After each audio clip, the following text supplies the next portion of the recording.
नंतर आपल्याला मार्गदर्शन करण्यासाठी आपल्या महाराष्ट्र राज्याचे कार्यकुशल व्यक्तिमत्व उपमुख्यमंत्री आदरणीय अजितदादा पवार साहेब मार्गदर्शन करतील।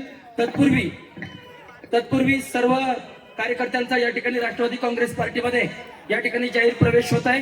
त्या प्रवेशामध्ये फिरोजजी खान, नासिरजी पटेल, मतीनजी बागवान, अशोक देवकर, अक्षयजी कांबळे, चंद्रकांत पवार, विनोद शिंदे, अनिल साबळे हे सर्वजण, आरिफ बागवान हे सर्व कार्यकर्ते आज राष्ट्रवादी काँग्रेस पार्टीमध्ये दादांच्या उपस्थितीमध्ये या ठिकाणी प्रवेश करतायत। नमस्कार, मी दुर्गादेवी इंद्रजीत जगदाळे, नगराध्यक्ष पदाची अधिकृत उमेदवार।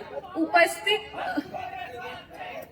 या सभेला राष्ट्रवादी काँग्रेस पक्षाचे राज्याचे उपमुख्यमंत्री माननीय अजितदादा पवार व व्यासपीठ मी यांचं सहर्ष स्वागत करते।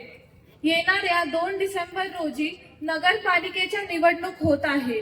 गेल्या 15 दिवस झाले मी दौंडच्या विविध भागांमध्ये फिरत आहे, लोकांशी संवाद साधत आहे, तेव्हा प्रकर्षाने जाणून येते की दौंडकरांना पिण्याच्या पाण्याची खूप मोठी समस्या आहे, घनकचऱ्याची समस्या आहे, लाईन नीट प्लॅन केलेली नाही, स्त्री पुरुषांसाठी शौचालय नाही, शहरातील अनेक भागांमध्ये योग्य रस्ते नसल्याने अपुरी स्ट्रीट लाईटची व्यवस्था, अशा अनेक समस्यांमुळे नागरिक त्रस्त आहेत।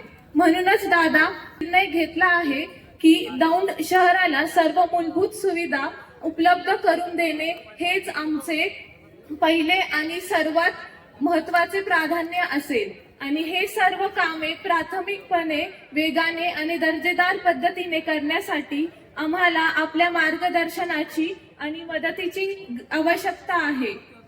मी तर एवढंच म्हणेन, दादा दौंड शहर आपण दत्तकच घ्यावे अशी विनंती मी आज या मंचावर आपल्याला मनापासून करते।